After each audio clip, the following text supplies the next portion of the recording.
let's take the triathlon or let's take cycling. We know that the race is not won in the first 15 minutes, right?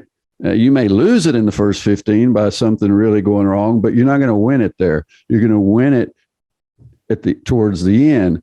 And often the way you're winning it is not that you're going faster than the other guy, but they're dropping off in speed, right? You're deteriorating less than the competition.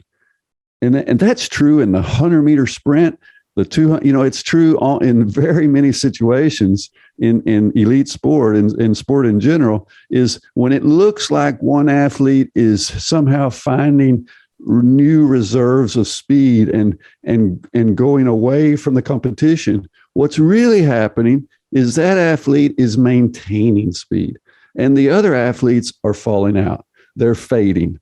You with me? But it looks the opposite.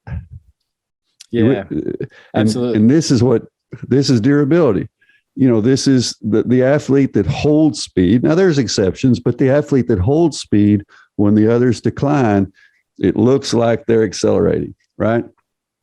Or if we add on top of this idea of durability, if we add on this idea of high intensity repeatability, which is a close cousin of durability, it is that ability to mobilize, to bring in that 3 minutes of high power or whatever it takes to get over the top of the hill, to create a gap, to come around the curve and accelerate, to create the gap late in a race when the legs are empty.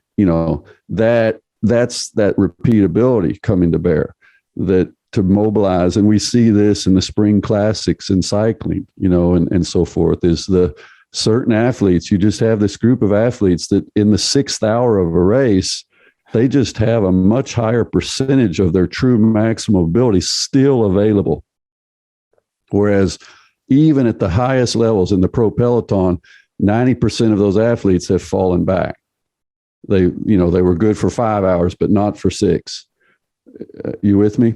So there is, even at the highest levels of competition, there's a filtering process that's not associated with their VO2 max or their 20-minute power. It's something that's happening farther out, right? They have less deterioration in their physiology over the course of many hours.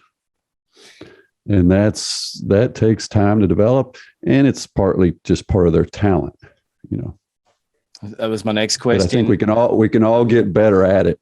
We can get better at it.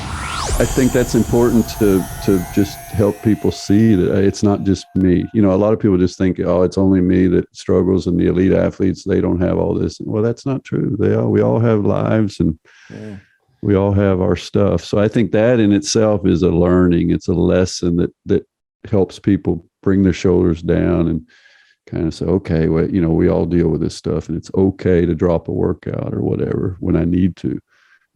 That's not going to make me a worse athlete. It may make me a better athlete, So these are things that I think are just at least as important as percent of heart rate max or lactate or whatever, is just kind of coming to grips with the reality of fitting it into your life, and giving yourself a break.